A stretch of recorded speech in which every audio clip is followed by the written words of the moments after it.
إذا المنتخب الوطني المغربي يتعادل أمام المنتخب التونسي بهدف لمثله، الهدف اللي كيسجلو إليان حديدي في الدقائق الأخيرة من المباراة.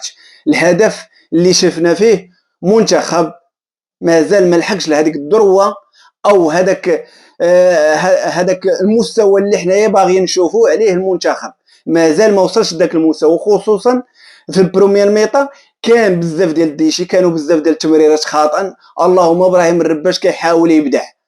بالنسبه لي انا دوزيام ميطا كانت زوينه بزاف، الدوزيام ميطا اللي شفنا فيها تحسن من اللاعبين، ما بقاوش هذوك التمريرات الخاطئه، شفنا ابراهيم الرباش باكثر قوه وباكثر حديه.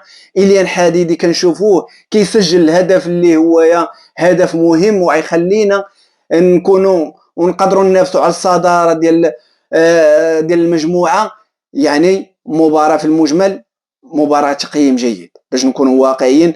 الدراري هادو في اول مباراه ديالهم وهذا في اول تجمع ديالهم، هذه المباراه الاولى في المجموعه، كنتمناو التحسن لهاد الوليدات هادو اللي مازالوا قادرين يعطيونا اداء اللي هو احسن من هذا. بكل صراحه قادرين هاد الوليدات يعطيونا اداء اللي هو جميل، خصوصا حنا شفناهم هادو الوليدات هادو، راه شفناهم مرارا وتكرارا، راهم مزيانين باش نكونوا واقعيين. غير اليوم كان باقي ما وصلوش هذاك الانسجام وما وصلوش لهذاك المستوى اللي يقدروا يلعبوا مع بعضياتهم. هذه اول مباراه، كنتمناو لهم التوفيق ونتمناو لهم حظ موفق. ولما لا، راه حنا باغيين نديو البطوله، هذا المنتخب هذا راه نديو به البطوله باش تكونوا عارفين. هذا منتخب عيد البطوله، عيد كاس افريقيا، باش اللي عنده شي حاجه ياخذها.